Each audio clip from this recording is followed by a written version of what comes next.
¿no? Es el día 28, 24. el día 24. Es decir que hoy es 13 y 7:20 nos quedaría la clase de hoy y la clase del lunes que viene y después pasaríamos a la examinación. Así que, bueno, respecto del tema de hoy y del tema de la semana que viene, hoy vamos a terminar con causas de justificación y vamos a comenzar con participación criminal.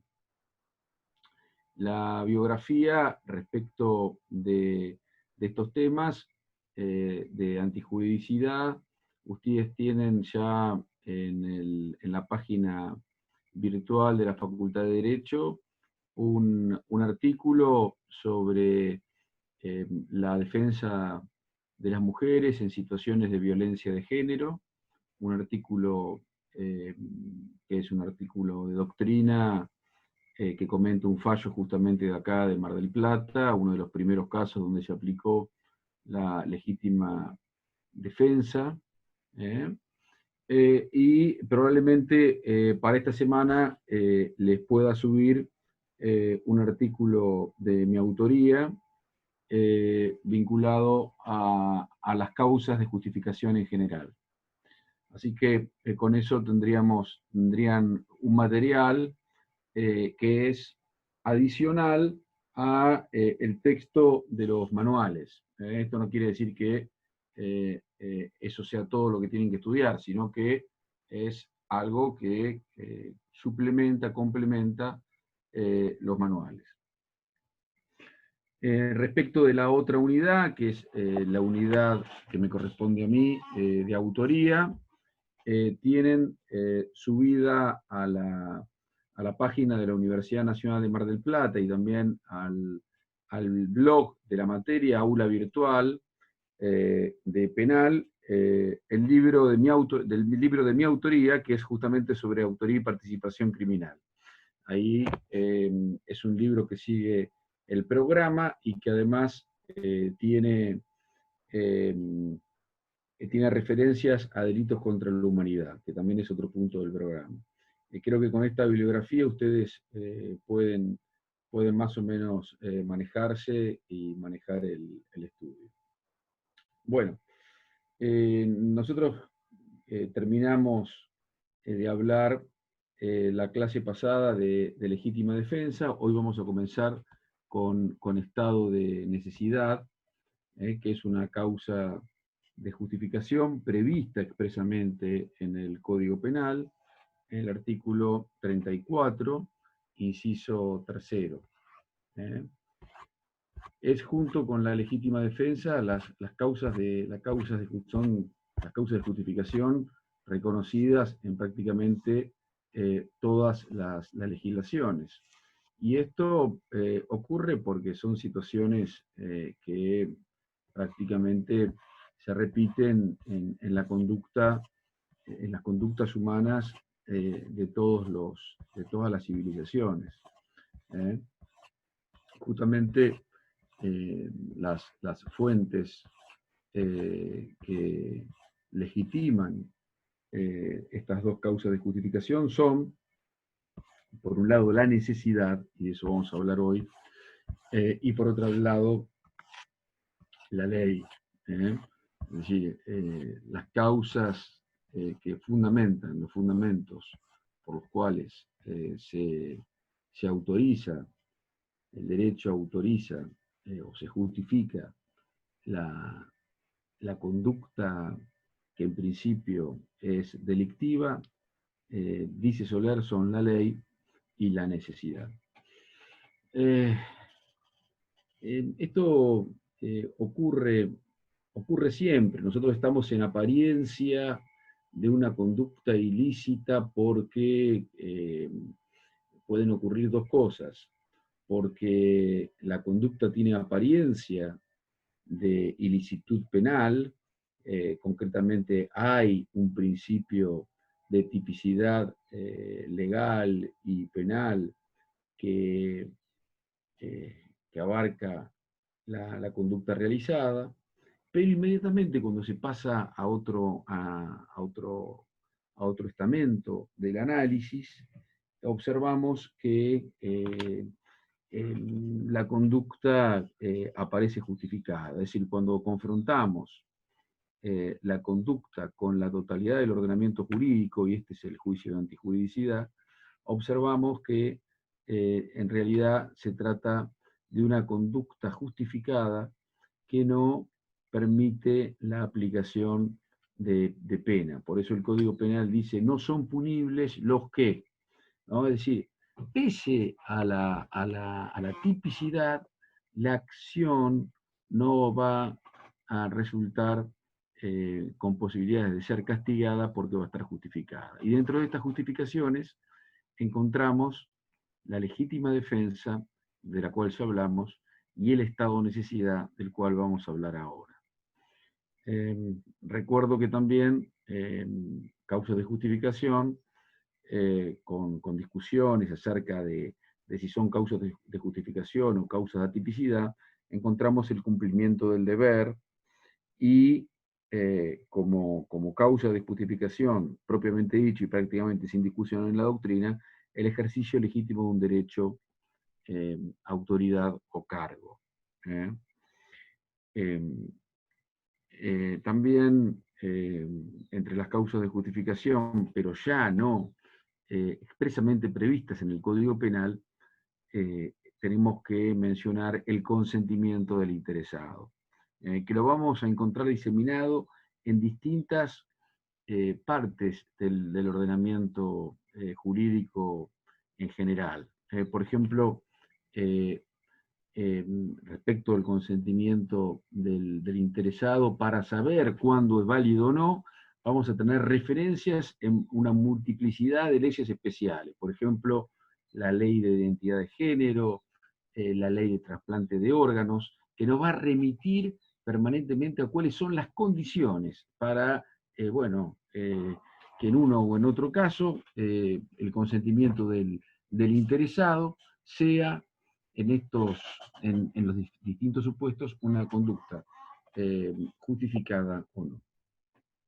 Bueno, vamos a comenzar entonces con la lectura del Código Penal, y le voy a pedir a cualquiera de ustedes que no me lea el artículo 34, inciso tercero del ordenamiento. Buenas tardes, doctor. Lo leo si quiere. ¿Quién es? Lucas. Lucas. ¿Tu apellido cómo es? Porque no estoy... A ver si te puedo ver. Lucas Albano, no hay problema. Lucas Albano, dale. Léeme el artículo. Dice, el que causara un mal por evitar otro mayor inminente a que ha sido extraño. Bien. Entonces, aquí hay algo que es muy importante en esto, no está, fíjense qué interesante que la palabra necesidad no se encuentra en el inciso tercero del artículo 34, ni tampoco en el segundo, que vamos a ver que prevé otra situación de necesidad. Pero de la lectura se observa que hay un mal inminente, frente al cual se debe actuar. Y ese mal inminente, ¿cómo debe ser? ¿Quién habló? ¿Alguien habló o no? Bueno, y ese mal inminente, ¿cómo debe ser?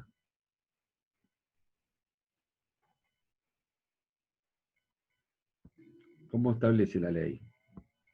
Extraño, o sea, ajeno a uno. El que causa un mal por evitar otro mayor. Es decir, el mal que se causa debe ser entonces de menor entidad que el que se quiere evitar. Doctor, yo pensaba un ejemplo, no sé si está bien. A ver. Lo primero que se me vino a la cabeza cuando lo leía es dos autos yendo a la par, se cruza, no sé, una persona y uno, para tratar de evitar que el de al lado choque a esa persona, lo embiste y produce un choque entre ellos, pero salva chocar y lastimar a la persona, ¿no? Bien, es muy buen ejemplo, es muy buen ejemplo, en mi opinión es muy buen ejemplo, y nos estaría dando la pauta de que el estado de necesidad se puede invocar en los hechos culposos. Está bueno. A mí me parece que es un ejemplo que nos permitiría eh, establecer eh, que, bueno, que en los hechos de tránsito, por ejemplo, se puede invocar el el estado de necesidad. Sí, me parece que es un buen ejemplo. Está muy bien, Lucas. Profesor, Sí. una pregunta. Cuando dice a que ha sido extraño, ¿se refiere que el mal mayor inminente no fue producido por esa persona misma, sino que por otra persona? Exacto, muy bien. Bien. Es decir, no podría invocar, a ver, ¿quién no podría invocar estado de necesidad?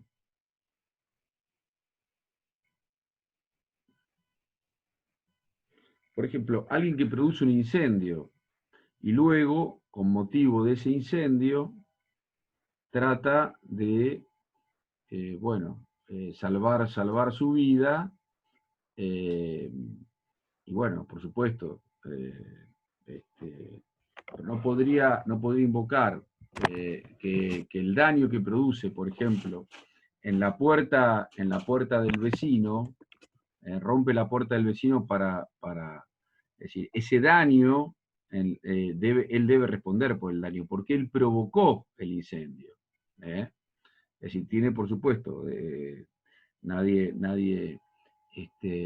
le prohíbe que actúe, pero bueno, pero va a tener que responder por el daño. ¿Eh? Eh, este sería un ejemplo de situación de provocación del mal. ¿Eh? Bien. Acá ¿qué diferencia encuentran ustedes con la legítima defensa?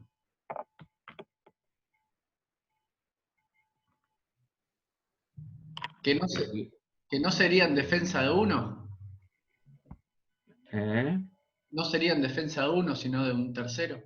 No, porque, a ver, la justificación es para el que invoca el estado de necesidad, no para un tercero. Yo rompo una puerta para escaparme de una inundación o de un incendio, eh, ingreso en la propiedad ajena, usurpo la propiedad ajena por tal razón. No, sí, es por uno mismo.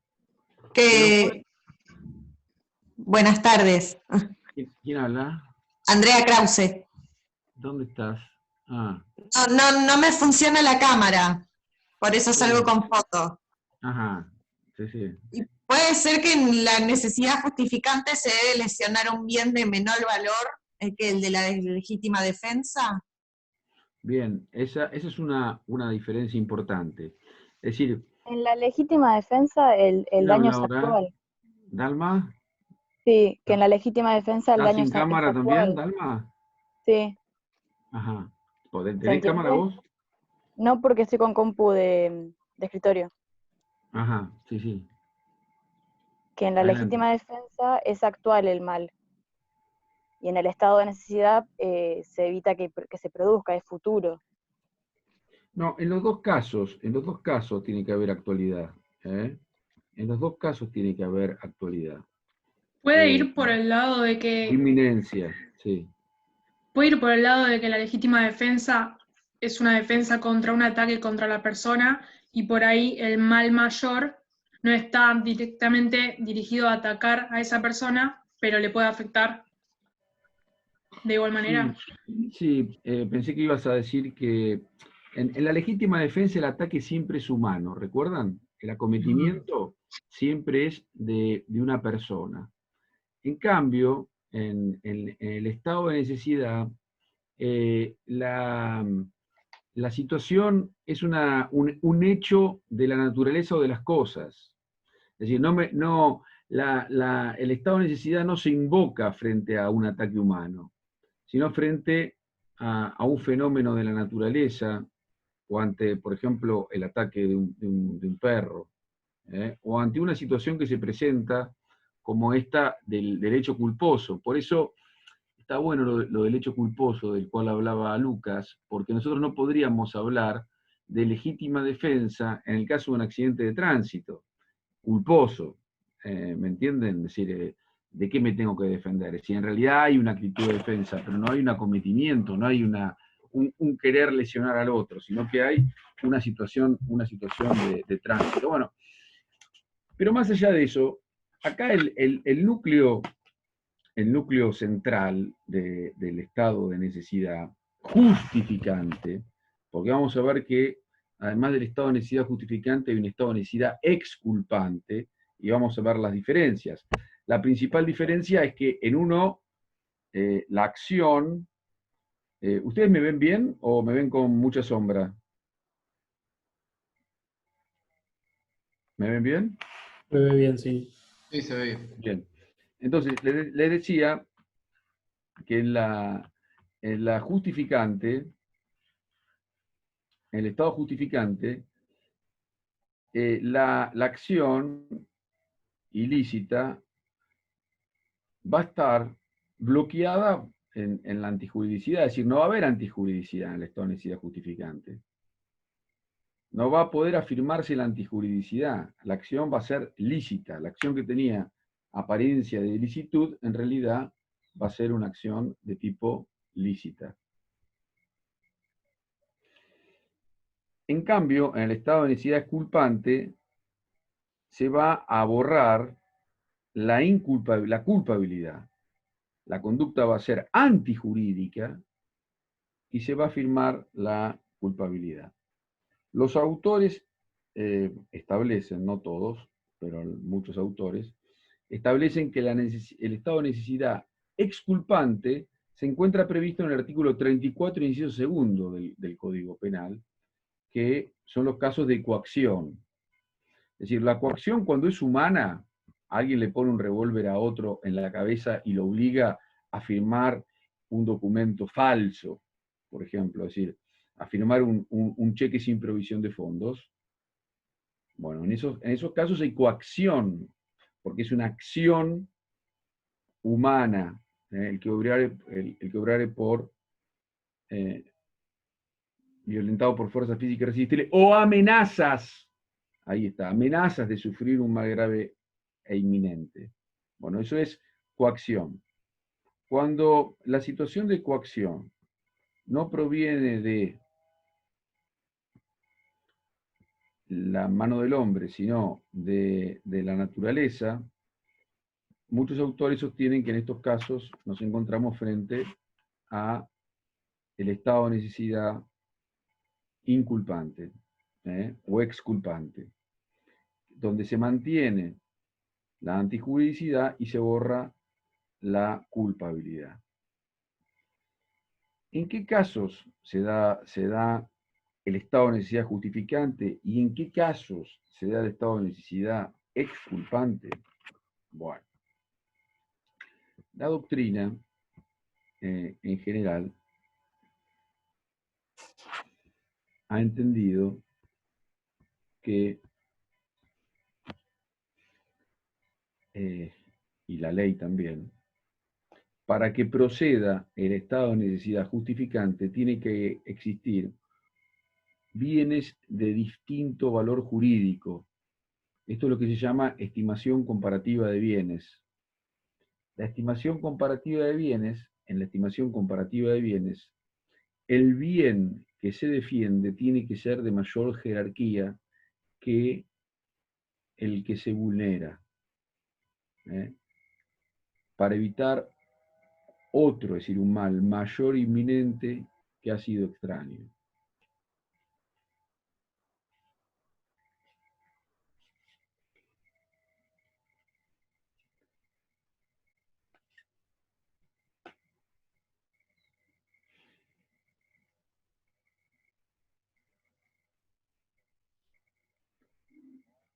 ¿Qué caso se les ocurre que puede encuadrar en un caso de estado de necesidad?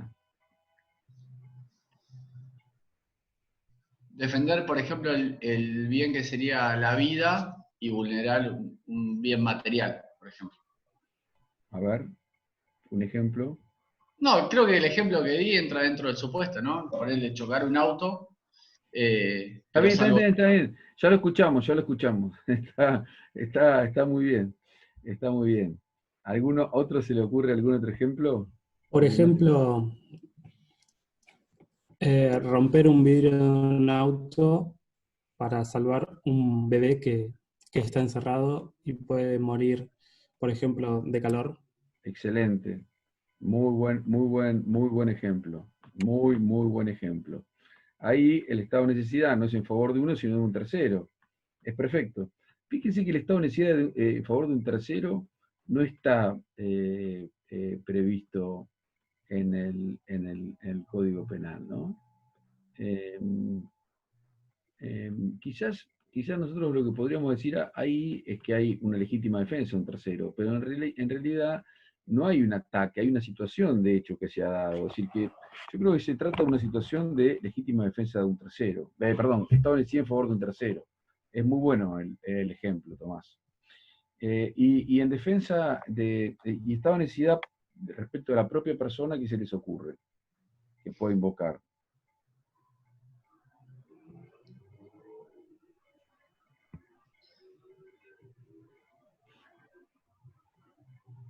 ¿Qué pasa con lo que se llama hurto famélico?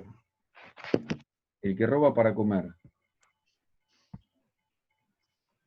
¿Les parece que podría encuadrar aquí?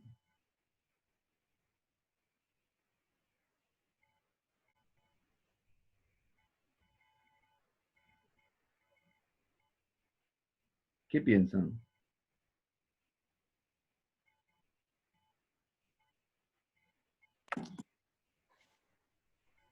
Por cómo es la teoría, se supone que sí, A ver. porque estás dañando el bien jurídico de la propiedad para salvar la vida. Sí, es la ley también, no solamente la teoría. El que causa un mal por evitar otro mayor inminente. Es decir, ¿qué es más importante? La sobrevivencia, resguardar la integridad física o la propiedad. Bueno, aquí podemos estar frente a un caso de estado de necesidad, perfecto. Es decir, el hurto famélico puede ingresar en estos casos. Muy bien.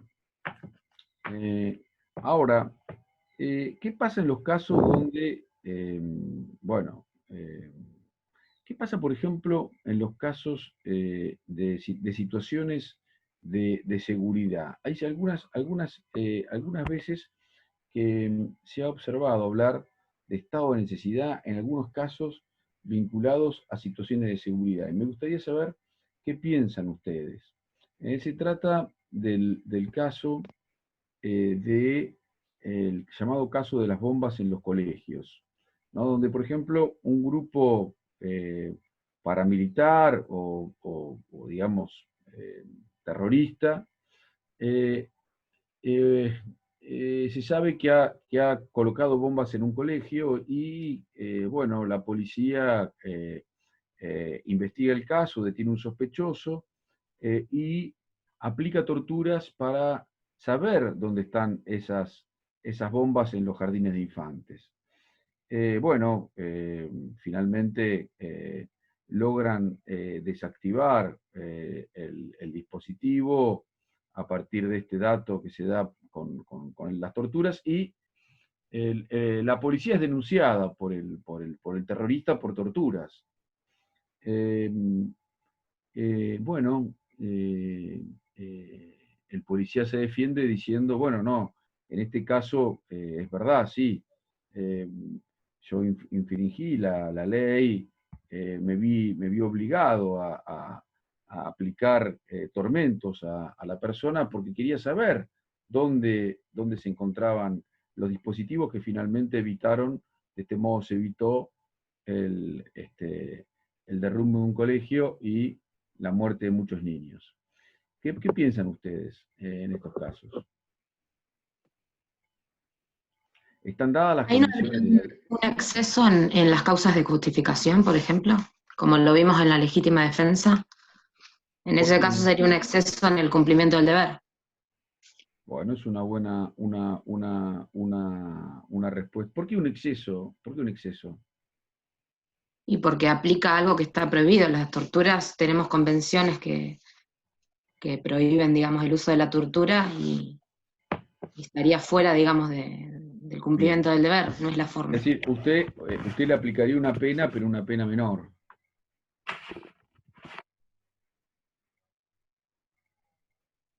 Esta sería la respuesta. ¿Hola? ¿Se cortó? No, acá estoy. Sí. Sí, para mí encuadraría dentro de lo que vimos la clase pasada sobre el exceso en las causas de justificación. Bien, puede ser. ¿Alguna otra opinión?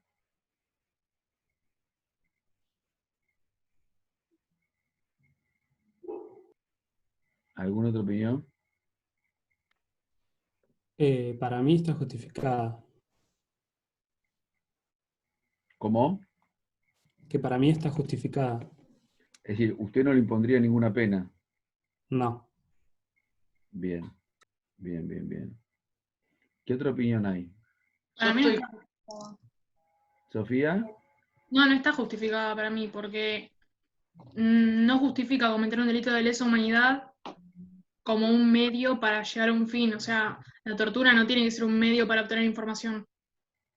Bien. ¿Y vos qué harías entonces? ¿Cómo lo castigarías? Con la pena de los delitos de lesa humanidad. Bien. Es decir, no, para vos no sería un exceso. Sí, además. No, está bien, está bien. El exceso, le recuerdo, el exceso es una figura que favorece al imputado, no que la beneficia. Puede ocurrir, es decir, a ver, piensen de este modo. Una persona está imputada por haber matado a otra, ¿no? El exceso en líneas generales es algo que la beneficia. Es decir, la hace salir de la figura del homicidio y la lleva al tipo culposo. ¿Eh? Es una figura que está entre la ausencia de culpabilidad o de ilicitud y la licitud plena. Si está en el medio. ¿Eh? Es una figura que Zaffaroni dice, y muchos autores dicen, que ha servido, por ejemplo, para justificar acciones violentas de la policía en situaciones de homicidios que la policía cometió contra personas con antecedentes. Si en lugar de juzgarlos, la policía los mata, los juzga directamente con el uso de las armas, y luego se hacen pasar por situaciones de exceso, situaciones que en realidad fueron de homicidios simples y planificados por las policías. Esto es una opinión que tiene bastante consenso. ¿Qué otra opinión hay sobre el tema de las bombas en los colegios? ¿Alguien quiere opinar? ¿Alguien más quiere opinar? Bueno, Profe, sí. ¿Quién no sé habla? si es lo mismo, Jazmín, Sí. no sé si es lo mismo, pero no sería un abuso en sus funciones, como podría ser el caso de Chocobar. Bien, sí. No sé si va por ese lado, pero capaz. Sí, acá lo que hay que ver, ustedes recuerden siempre que para que un hecho esté justificado, es decir, para que un hecho pueda ingresar en la consideración del exceso, debió ser, en principio, debió tener visos de licitud. Es decir, no puede de inicio ser un acto ilícito. Debió ser, en principio, un acto lícito sobre el cual luego hay una situación de exceso intensivo o, como dijimos la clase pasada, puede haber una situación de exceso en la causa.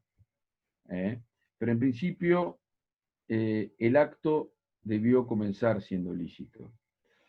Aquí, en este ejemplo, que es un ejemplo que suele darse y con mucha frecuencia para ver las posiciones que hay respecto de este tema tan polémico que llevó a que en una convención, si ustedes fíjense, la convención contra la tortura, que es una convención internacional de Naciones Unidas, prohíbe expresamente justificar bajo cualquier tipo de argumento la tortura.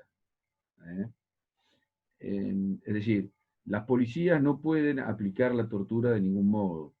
Es decir, que en este caso no estaríamos frente a un exceso, sino un caso de torturas, directamente.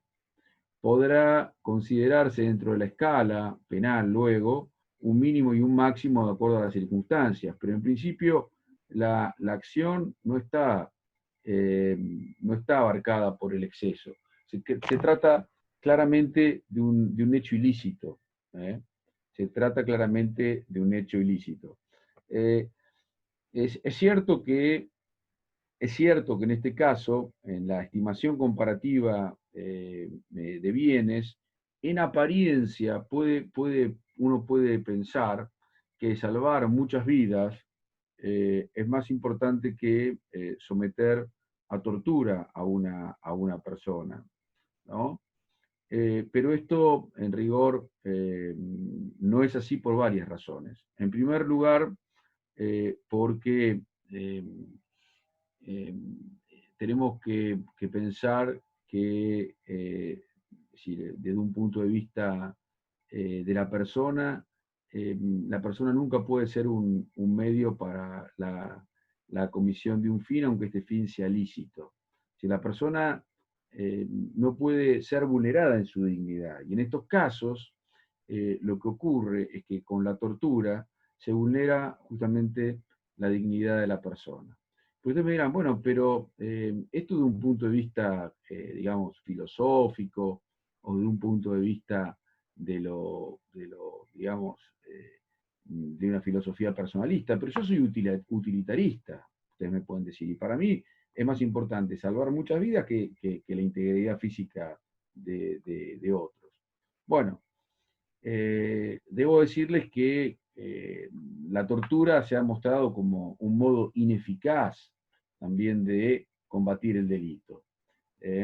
Ustedes piensen que en lo que yo acabo de dar es un ejemplo burdo, pero puede ocurrir que la persona muera en la tortura y no dé ninguna información y los chicos terminen muriéndose en el jardín de infantes. Puede ser también que se mienta en la tortura.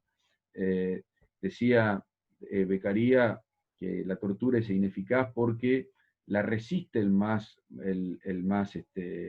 fuerte, que puede ser culpable, y el más débil físicamente, es decir, puede declararse culpable siendo inocente. Es decir, que no asegura de ningún modo el llegar a la verdad y desbaratar una organización criminal, ni salvar vidas. En este ejemplo teórico que acabo de dar, bueno, justamente lo puse de este modo porque bueno, el desafío consiste justamente en saber qué hacer. Les quiero decir, por otra parte, que esta posición respecto de la tortura no es una posición unánime, porque no todos los países han suscrito la Convención Internacional contra la Tortura, es decir, hay países que inclusive sus cortes justifican a sus funcionarios públicos en la aplicación de estos métodos. La Argentina tiene incorporada a su Constitución Nacional la Convención Internacional contra la Tortura y los Tratos Crueles, en uno de cuyos artículos prevé que no puede invocarse, es decir, el autor de torturas no puede invocar ninguna justificación para no ser castigado por las torturas. La sanción de estos delitos, la sanción del delito de tortura, es fundamental porque es un modo de evitarla.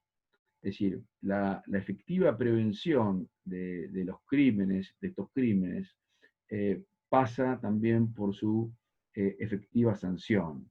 Esto lo ha dicho la Corte Interamericana de Derechos Humanos en varios antecedentes. Es decir, ya en el primer antecedente, que es Velázquez Rodríguez, el primer caso que juzgó la Corte, un caso de desaparición de personas, la Corte dijo que es deber de los estados no solamente la prevención, sino la sanción de los crímenes contra la humanidad y los crímenes que afectan al género humano. Y la tortura afecta al género humano. Bien. Doctor, ¿le puedo hacer una pregunta? Sí. O sea, en el estado de necesidad justificante, la acción es lícita, y en el exculpante, la acción es ilícita. Exactamente. En el justificante es lícita y en el exculpante es ilícita. Muy bien. Lo que pasa es que en el exculpante no va a ser culpable el sujeto. Bien. Que no es el caso, como dijimos entonces, de estos casos. La humanidad ha tenido muchos ejemplos de situaciones en las cuales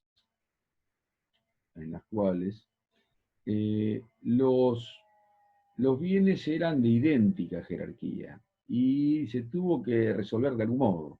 Hay un famoso ejemplo que lo ubica el filósofo Carneades, que es el de la tabula unius capax, es decir, es el de la tabla única, el de la tabla única que tiene la persona para salvarse de una tempestad. Es decir, luego de un naufragio, hay una persona que está arriba de una tabla y con esta logra sobrevivir porque no sabe nadar, pero hay otro que, bueno, que está en la misma situación y, luego de una puja, uno logra, si el que estaba en el agua logra subirse a la tabla a costa de que el otro se baje, ¿no? Y salva su vida a costa de la vida del otro. ¿Qué pasa acá? Acá hay estado de necesidad para el que se sube a la tabla y baja al otro.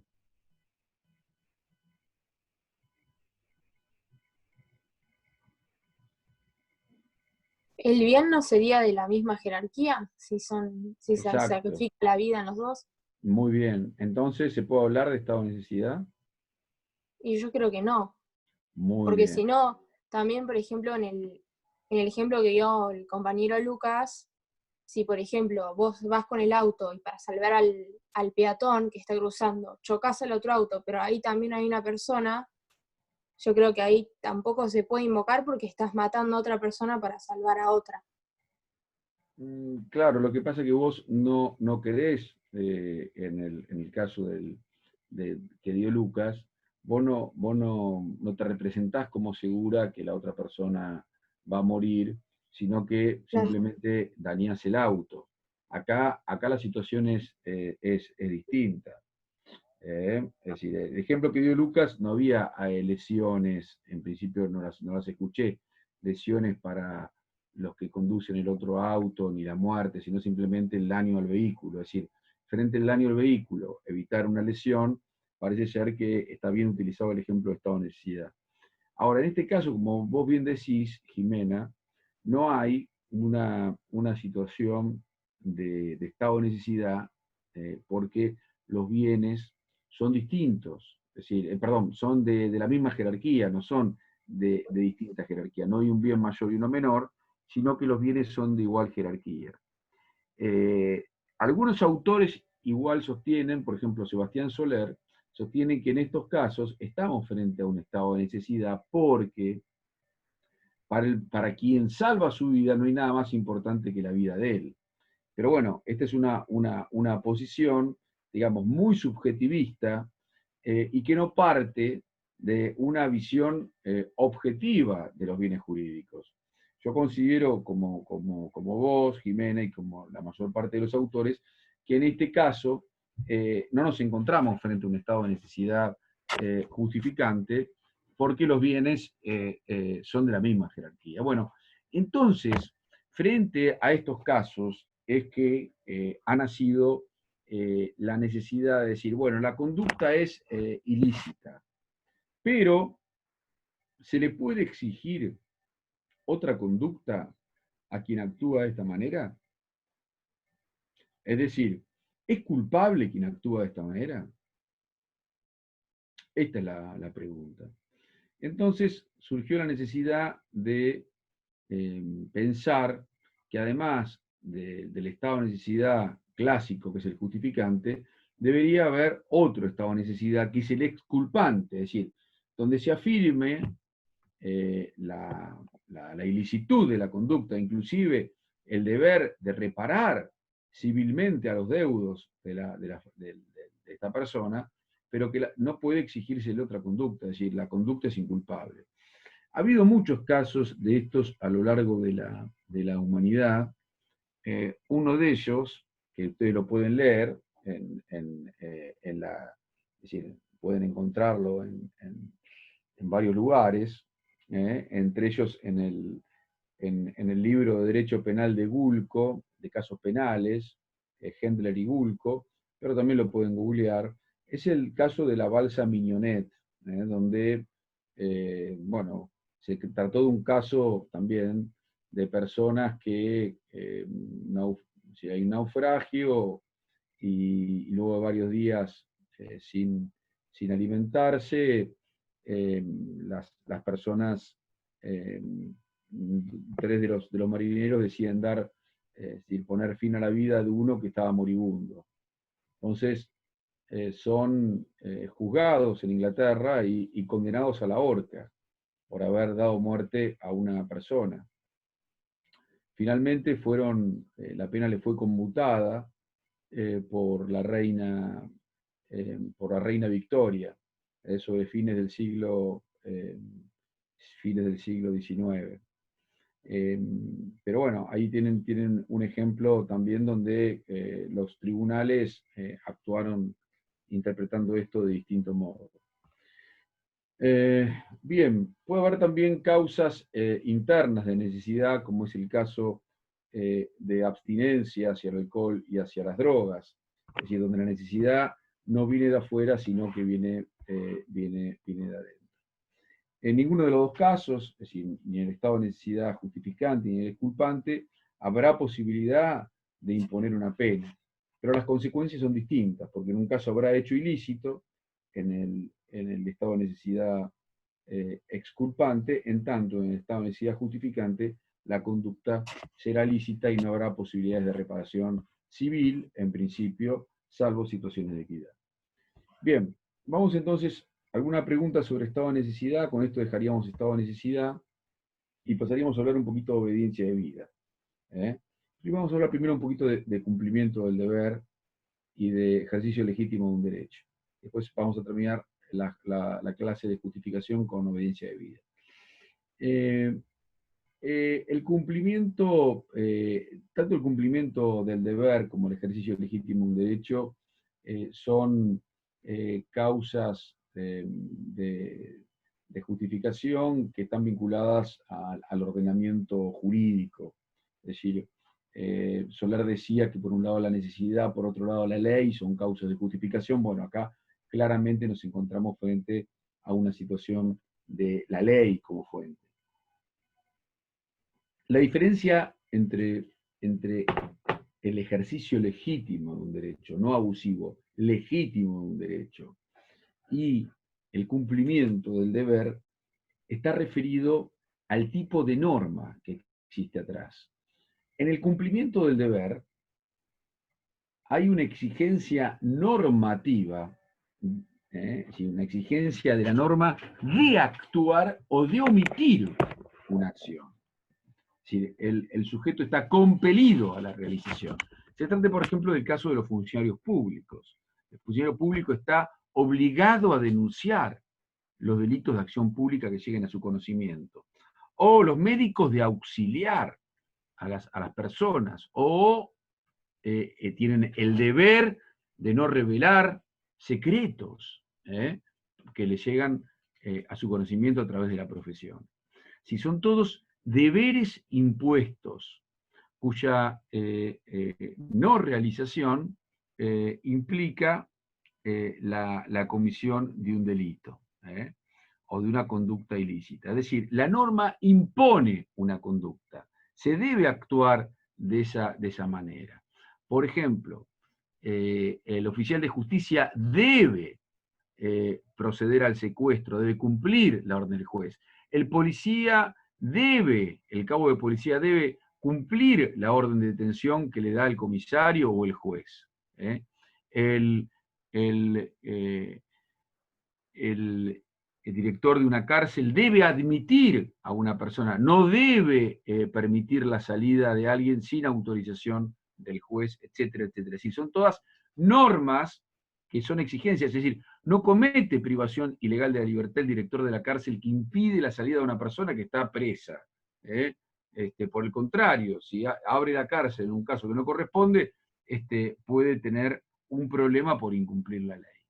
Es decir, todos estos casos de cumplimiento normativo el cumplimiento del deber lleva a algunos autores a establecer que en estos casos no nos encontramos frente a una causa de justificación, sino frente a una causa de atipicidad, porque en rigor no hay, es decir, hay normas que obligan a la actuación.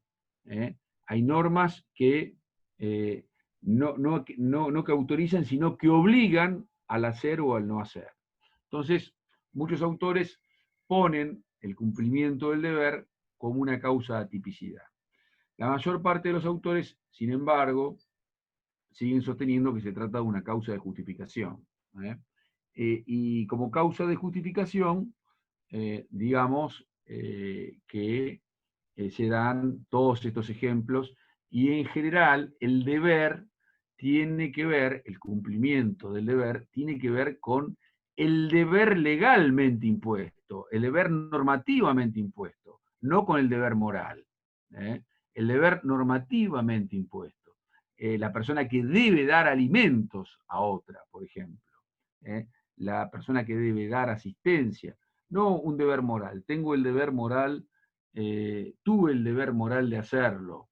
Una persona justifica su acción de este modo frente a la eutanasia. No hay un deber moral. Puede haber un deber moral, pero no es un deber legal matar a otro por eutanasia. Puede ser un deber que tenga un deber moral, pero no va a poder justificar de ningún modo, al menos en nuestro país, porque la eutanasia no está permitida, el haber puesto fin a la vida de otro. Tengo el deber moral de contarle a mi amigo esto, y revela un secreto que le es ordenado por la ley. Es decir, supónganse el abogado, el médico que revela el secreto de una paciente a un amigo, o el psicólogo, por ejemplo, que tienen deber de, bueno, no, en estos casos hay delito. Es decir, no hay un deber legal, hay un deber moral. Le quiere contar al amigo, en última instancia. Es un deber que no surge de la ley. Bien, el ejercicio legítimo de un derecho también es una causa de justificación, y para esto tenemos que confrontar la conducta con la totalidad del ordenamiento jurídico. Es decir, hay muchas conductas que en principio pueden aparecer como ilícitas, y en realidad son lícitas, porque la ley autoriza en algún lugar a la persona, es decir, no obliga, sino que autoriza en algún momento a la persona a la realización de la conducta para la defensa de sus derechos, para el ejercicio legítimo de sus derechos. El ejemplo que tradicionalmente se utiliza es el de la retención de una cosa, es decir, el derecho de retención. ¿Cuándo se da el derecho de retención, que es un derecho que surge de los derechos reales? Cuando a mí me deben algo por alguna cosa, y me deben porque yo he trabajado, he puesto mis servicios mi tiempo para el arreglo de esa cosa. Es decir, el ejemplo clásico es el del tallerista que se niega a restituir el automotor al cliente. ¿Comete el delito de retención indebida de una cosa ajena? No. ¿Por qué? Porque el usuario del automóvil, el dueño del automóvil, o quien le llevó el automóvil, le debe dinero por eso. Es decir, te pago, te doy el auto si me pagás, si no me pagás, el auto queda acá. Y no hay en estos casos comisión del delito. El derecho, estaba estudiando el derecho de resistencia, el derecho que surge del artículo 36 de la Constitución Nacional, que es el derecho de resistencia, es decir, es una especie de derecho de resistencia a la opresión. No es resistencia a la opresión, sino resistencia a la autoridad ilegítimamente constituida. Es una rémora, es decir, tiene su pasado en la Declaración de los Derechos del Hombre y del Ciudadano de la Revolución Francesa, donde el hombre se pone en escena frente al poder monárquico y tiene derecho de resistir a la opresión. Acá es la resistencia a la autoridad ilegítimamente constituida. Y esto es una reforma del artículo, es decir, una reforma del 94, y fue utilizada para evitar los golpes de Estado en nuestro país. Ustedes saben que tanto la Argentina como el resto de Latinoamérica ha tenido una larga tradición golpista. No sé si alguien tiene a su mano la Constitución Nacional, el artículo 36, y lo puede leer, porque ¿lo conocían este artículo ustedes? ¿Lo han estudiado en Constitucional? Hola, ¿se fueron todos? ¿Están todavía? Uy, Yo lo leo, profe. Estamos. Sí, doctor. Sí. 36. ¿Lo conocían este artículo o no? ¿Lo conocían? ¿Lo leo? ¿Lo conocían este artículo, antes que nada? Yo no me acordaba, la verdad. ¿Vos no te acordabas? ¿Y alguien lo conocía? Ah, muy bien. Rosela Pacetti sí lo conocía, muy bien. Bien, a ver, tengo chat. Y en caso que no sea un bebé y sea un animal, hay estado de necesidad. Matías Colino, no tenés, vamos a hablar más que con los chats, porque yo me distraigo con los chats. A ver, léelo, Jimena. Artículo 36. Imperio constitucional. Esta Constitución mantendrá su imperio... Imperio constitucional. Qué buena palabra, ¿eh? El imperio de la Constitución, el imperio de la legalidad, el imperio de la democracia, en última instancia, y la defensa de la Constitución. Adelante. Esta Constitución mantendrá su imperio aun cuando se interrumpiere su observancia por actos de fuerza contra el orden institucional y el sistema democrático. Bien, fíjense esto, la Constitución dice, estaré aunque no esté. Es decir, tendré vigencia aunque me pisen. Yo siempre voy a estar. Esto es muy importante. Nosotros, es decir, ustedes casi todos han tenido la fortuna de vivir siempre en democracia. A nosotros... Profesor, eso se refiere un poco... ¡Es Oscar Cabral! ¡Apareció Oscar Cabral! ¿Cómo anda, Oscar? Sí, estoy acá. Sí. Le quería hacer una consulta. No sé si estoy errado. ¿Eso tendrá que ver algo con las acordadas de la Corte? ¿Por qué? Con respecto a los... ¿Por qué? Y porque porque no es respetar el imperio de la Constitución en algunas oportunidades. Sí, pero esto está por sobre, si estamos hablando de la Constitución. Las acordadas de la Corte, si bien, como dice el realismo jurídico, las leyes son lo que los jueces dicen que es, y las acordadas de la Corte, y la Corte es el superior tribunal de justicia de nuestro país, acá estamos frente al texto constitucional, frente a la Constitución misma, que jerárquicamente y normativamente es mucho más que las acordadas de la Corte. Las acordadas simplemente interpretan, y lo que dice hoy una acordada, mañana puede ser derogada por otra. La Constitución prácticamente no puede tener derogación sino por mayorías especiales, por convenciones especiales, puede ser reformada. Y es en última instancia la manifestación de la voluntad del pueblo.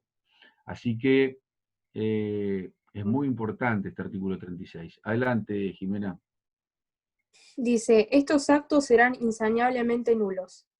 Sus autores serán pasibles de la sanción prevista en el artículo 29, inhabilitados a perpetuidad para ocupar cargos públicos y excluidos de los beneficios del indulto y la conmutación de penas.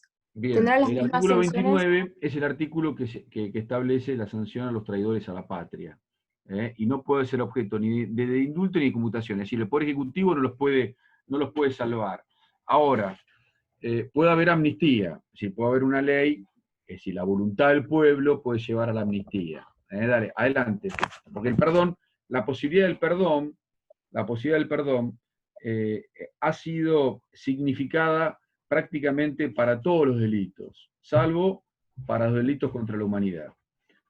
Porque en este caso, en los delitos contra la humanidad, como está afectada toda la humanidad, se trata de delitos que las personas no pueden perdonar.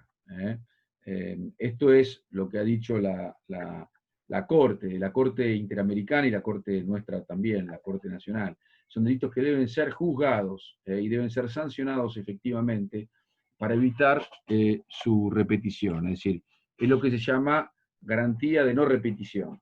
Seguí, Jimena. Tendrán las mismas sanciones quienes, como consecuencia de estos actos, usurparen funciones previstas para las autoridades de esta Constitución o las de las provincias, los que responderán civil y penalmente de sus actos. Las acciones respectivas serán imprescriptibles. Todos los ciudadanos tienen el derecho de resistencia contra quienes ejecutaren los actos de fuerza enunciados en este artículo. Ahí está, entonces, ¿vieron? Todos los ciudadanos tendrán el derecho de resistir a estos actos. Entonces hay un derecho de resistencia contra quienes usurpan el poder.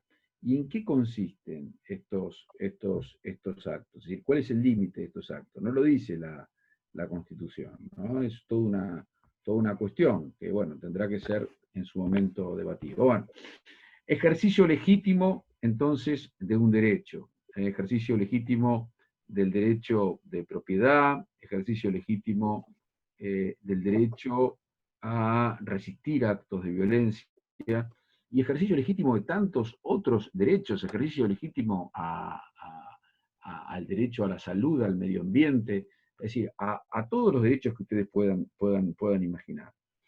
Pero siempre dentro de un ejercicio legítimo, es decir, no tiene que haber una situación de abuso del derecho, porque si no, en estos casos es imposible la invocación de la justificante. Bueno, vamos a obediencia debida, que es una causa de justificación que, como yo les dije ya en otras oportunidades, se discute su ubicación dentro del plano de la teoría del delito, porque para algunos autores borra la acción, para otros la antijuridicidad, para otros la culpabilidad, pero en rigor sigue consagrada en nuestro Código Penal y en rigor marca algo que forma parte de todas las sociedades organizadas, y es la existencia de órdenes jerárquicos.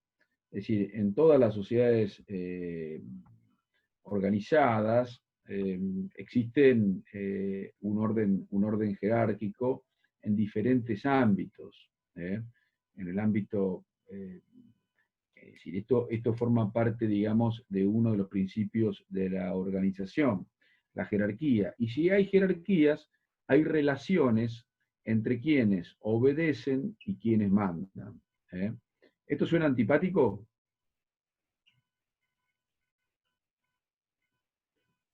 Parece que sí, porque Jimena es muy rebelde en la casa, ¿no es cierto? Jimena dice, no, yo acá la que mando, en mi cuarto mando yo, entonces la madre viene y le dice, no, mira, Jimena, bueno, esto no es en los órdenes de familia, les quiero aclarar que no es en los órdenes de familia, porque hoy en los órdenes de familia las relaciones son horizontales. Lamentablemente me toca la horizontalidad cuando soy padre. Cuando fui hijo me tocaba la verticalidad, pero bueno, uno tenía sus rebeldías, porque bueno, forma parte de la rebeldía el ser joven. Pero en rigor, nunca fue aplicada a las relaciones de familia, hace muchos años que no se aplica a las relaciones de familia a la obediencia de vida, pero sí, ustedes piensen que sería imposible la comunidad organizada si no hubiese situaciones de obediencia, si no hubiese situaciones jerárquicas, si por ejemplo un secretario de un juzgado, frente a la decisión de un juez que le ordena notificar, dice, mirá, le dice al juez, doctor, no sé si notificar, ¿a usted le parece? ¿Por qué no dejamos pasar un tiempo? Cuando la notificación de una sentencia debe ser inmediata. O el policía que le discute al juez, mire, usted decretó una orden de detención, pero a mí me parece que está mal su decisión. Yo a este hombre no lo hubiera detenido porque a mí me parece, le dice el policía, que no es el autor del crimen, es otro. No tiene derecho a hacer esto. Es decir, hay una orden que debe cumplir. Y que no tiene capacidad de revisar. Piensen que las guerras son terribles, las guerras son una desgracia para la humanidad, pero bueno, las guerras existen. Y sería imposible que un ejército ganara una guerra, un ejército, supónganse, ¿qué hubiese pasado si Alemania nazi no hubiese sido liberada por los aliados? ¿Qué hubiese pasado si los aliados hubiese tenido un ejército donde las órdenes del general Eisenhower eran discutidas por toda su tropa? Hubiese sido imposible que Eisenhower pudiese cumplir sus objetivos. Entonces, hay situaciones donde se debe obedecer. Se debe obedecer. Pero ¿qué es lo que ocurre? Que en esa orden que es obedecida, quien cumple la orden puede estar incurriendo en un delito. Por ejemplo, puede estar, supónganse que una persona, ya lo hemos hablado el tema, arreste a alguien y el arresto provenga de una orden que en realidad es ilícita. Bueno, en este caso, por la ilicitud de la orden, ¿quién va a responder? ¿El soldado o el juez o el general que la dio? ¿El policía o el juez? ¿Quién va a responder por la privación ilegal de la libertad? Y el juez debería. Muy bien, exactamente. Es decir, hay un traslado de la autoría hacia el que dio la orden, en tanto y en cuanto se den los requisitos de la obediencia debida. ¿Cuáles son los requisitos? Que haya una estructura jerárquica, es decir, si no podría invocar la obediencia debida, por ejemplo, supónganse que un profesor les pida a ustedes, mire, Savioli, vaya al kiosco de al lado, que está al lado de la facultad, acá en 25 de mayo. Bueno, ahora no tenemos kiosco. Pero, le voy a pedir que me traiga 100 caramelos Sugus para repartir entre los compañeros. Y bueno, deme plata, doctor. No, usted lo debe hacer porque yo soy el profesor y usted la alumna. ¿Quién sos? Es decir, no hay una relación jerárquica. No hay una relación jerárquica. Ahora, supónganse que Savioli me dice, ¿quién es usted? ¿Qué sé yo? Yo me voy a quejar. Pero hay otros, por ejemplo, Cabral dice, sí, doctor, a su orden. Yo voy y le... ¿Está Cabral por ahí o se fue? Se fue Cabral. Acá estoy, no me fui. Bueno, Cabral, vaya y búsqueme 100 caramelos Sus. Entonces Cabral, ¿no es cierto?, va y se roba 100 caramelos Sus. Y entonces Cabral va a decir, me lo dijo el doctor Adler que vaya. No, y el juez le va a decir, Cabral, usted no estaba en un orden jerárquico, esto era una clase de derecho penal, no tiene nada que ver, le va a decir el juez. Y lo van a condenar por robo de los 100 caramelos del kiosco de al lado. Es decir, tiene que haber una estructura jerárquica, que no puede ser invocada. Nosotros tenemos una relación de jerarquía, pero no es lo suficientemente fuerte como una relación de jerarquía donde hay superiores e inferiores. Si bien en un aula hay, digamos, un orden jerárquico, no es lo suficientemente fuerte para establecer las relaciones jerárquicas que exige la ley. Lo mismo pasa en las relaciones de familia. Es decir, los padres no tienen un poder absoluto sobre los hijos. Y los hijos, a partir de cierta edad, tienen la capacidad de revisar lo que dicen los padres. Y lo mismo los alumnos respecto a lo que hacen los maestros, o los estudiantes respecto a lo que dicen los profesores. Es decir, que lo que tiene que observarse acá o verificarse acá es la capacidad de revisión de la orden. Bien, entonces, tiene que haber una estructura jerárquica, tiene que haber incapacidad de revisar la orden. La orden tiene que ser dada dentro de las formas y por las autoridades competentes. Estos son los requisitos externos de las órdenes. Es decir, no podría yo como por ejemplo, si no podría un fiscal darle una orden a un empleado del juzgado, porque a los empleados del juzgado quien da las directivas es el juez. Como el juez no podría darle directivas a un empleado de la fiscalía, por ejemplo. Bien. Estas son, digamos, y debe ser dada dentro de la competencia. Ahora, hay situaciones que son internas, que hacen al control interno de la orden. La orden, ha dicho la Corte Suprema de Justicia de la Nación, y lo exige toda la doctrina, no debe ser atroz ni aberrante. ¿Esto qué significa? Que no debe afectar la dignidad de la persona. Por eso, no puede admitirse, y lo dijo la Cámara Federal de Casación Penal en un antecedente, creo que la primera vez que lo dijo fue en antecedente Molina, acá de Mar del Plata, no puede invocarse la obediencia debida frente a las torturas. Porque la tortura es, como dijimos antes, una afectación grave a la dignidad de la persona. Bien, con esto vamos a dejar las causas. Cabral querido. Le quiero hacer una consulta, porque sí. Yo estoy viendo el material de Rigui Fernández y sí. Él nombra 5 causas, pero no la nombra la obediencia debida. Bueno. Tiene cumplimiento de un deber, legítimo sí. Ejercicio de un derecho, sí. Legítima defensa, estado sí. de necesidad y sí. Consentimiento de la víctima. Pero sí. Obediencia de un deber no lo tiene. Bueno, a ver, vamos a ver dónde lo ubica Rigui. Es probablemente que lo haya ubicado dentro de las causas de inculpabilidad.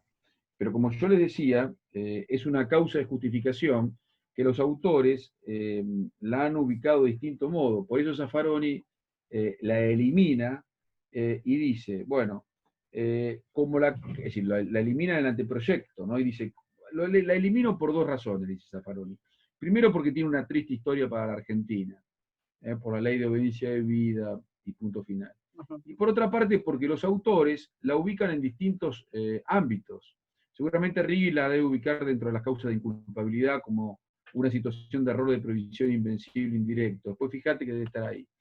Pero Soler, nosotros la ubicamos como la digo usted. No, nosotros lo ubicamos, yo la doy ahora en antijuridicidad, porque puede constituir en algunos casos una causa de justificación de la antijuridicidad, cuando se dan todos estos requisitos, pero puede ser una causal yo comparto la opinión de Zaffaroni, que puede ser una causa de extinción de la acción, una causa de extinción de la tipicidad, de la antijuridicidad o de la culpabilidad.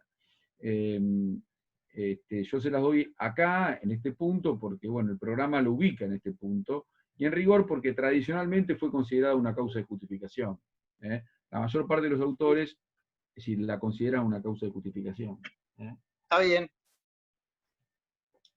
Bueno, y gracias por la observación y por la participación, Oscar.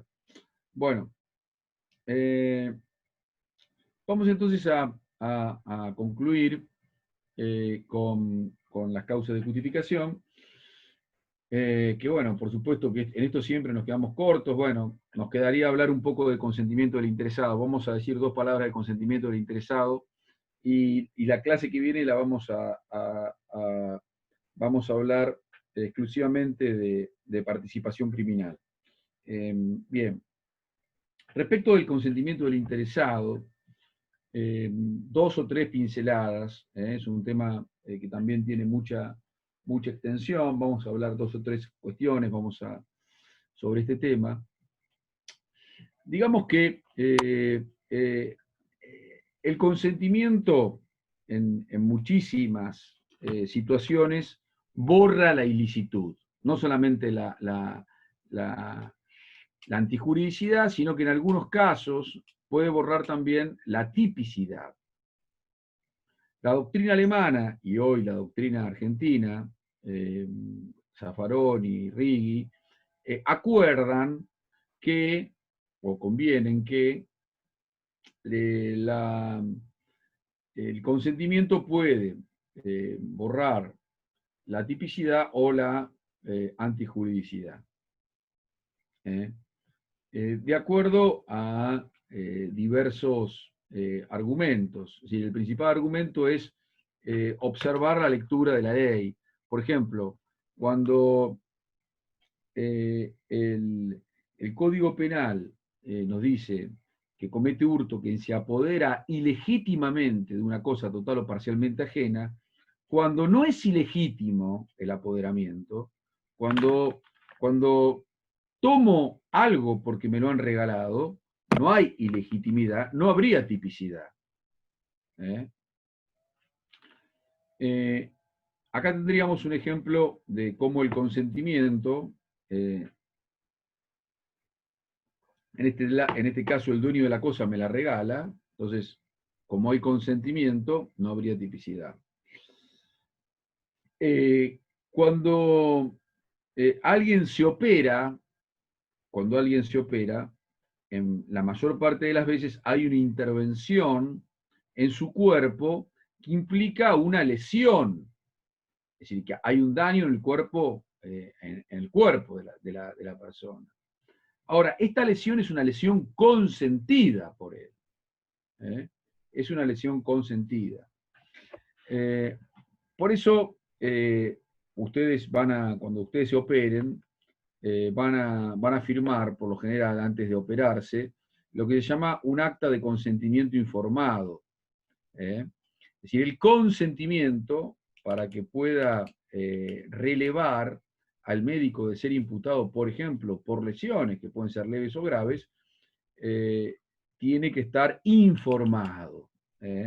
Acá se distinguen 2 situaciones, las situaciones de urgencia, donde prácticamente entran dentro de las situaciones de necesidad, es decir, la causa de justificación sería otra, y las situaciones de operaciones previstas, de operaciones programadas. Y dentro de las operaciones programadas, las operaciones que tienen que ver con situaciones que afectan la salud y situaciones que pretenden mejorar la salud. Y dentro de estas que pretenden mejorar la salud, ¿cuál conocen ustedes? ¿Una cirugía estética, por ejemplo? ¿Quién lo dijo? Abigail. Bien, Abigail, muy atenta Abigail.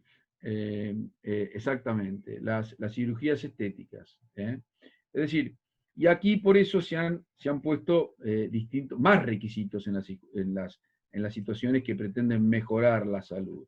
Es decir, muchas veces las cirugías estéticas son necesarias, reparadoras, por estas razones, más allá de los juicios que nosotros podamos emitir acerca de la necesidad o no de realización. Pero, por ejemplo, cirugías estéticas reparadoras son las que se producen luego de una quemadura, por ejemplo.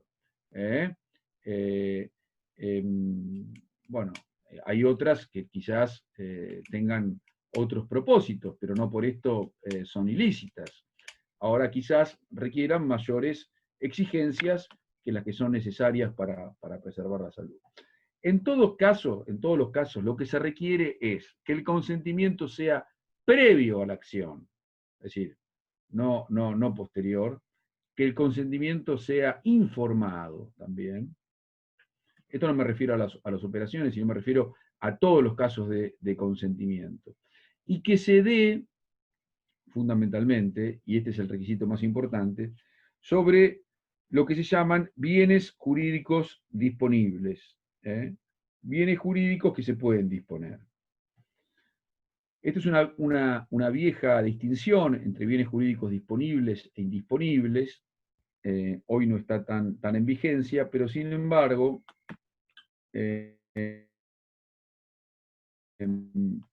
cuando se dispone sobre ciertos bienes de los cuales la persona es titular, y estos bienes son considerados bienes personalísimos, bienes indisponibles para la ley, el consentimiento es irrelevante, es decir, la persona va a poder ser imputada de la comisión de un delito.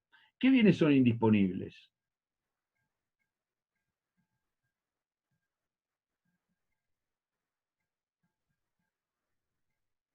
Piccolini durmió toda la clase. No, acá estoy, profe. Bien. ¿Cuál fue la pregunta que hice? ¿Cuáles bienes son indisponibles? Bien, Piccolini, estaba atento, muy bien. A ver, ¿qué bienes son indisponibles?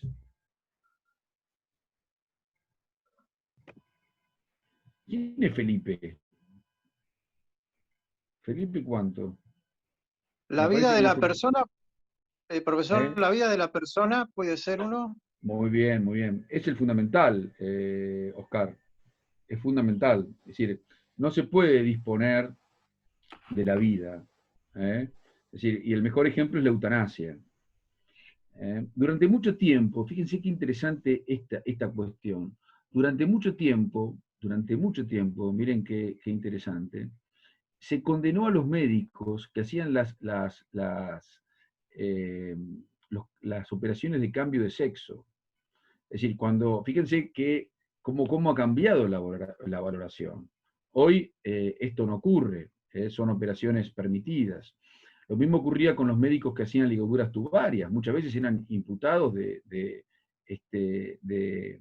mutilar a las mujeres, de lesiones graves, y se requerían las autorizaciones de ligadura tubarias. Hoy esto son situaciones que se encuentran previstas en nuestra ley y están perfectamente autorizadas.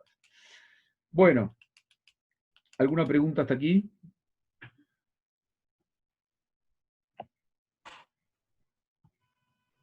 No hay más preguntas. Bien. En la misma situación se encuentran las lesiones en el deporte. Si bien se discute si la fuente normativa, si las lesiones en el deporte tienen un estatus especial, es decir, a ver, ¿qué pasa con un boxeador que sufre una terrible paliza en el cuadrilátero y es gravemente lesionado por el otro boxeador? ¿Qué te parece que ocurre, Matías Colino? Matías duerme. Se pone ahí en el Zoom, pone Matías Colino y duerme. Bien, me parece que Matías Colino se nos durmió. Bien. Nicolás Gropa también está dormido. Nicolás Gropa también está dormido. Estamos viendo lo dormido. Estos son los famosos careteos. Ah, no, profe, no tengo micrófono. Argumento que no tiene micrófono. Bien. Matías Colino despierto. Gropa tampoco tiene micrófono.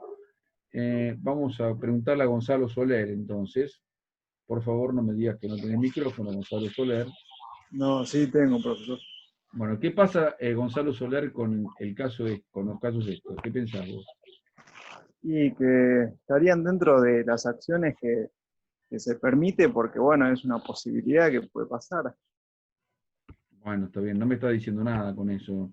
Decime qué te parece, si está justificado o no está justificado el boxeador y por qué. El que lesionó al otro.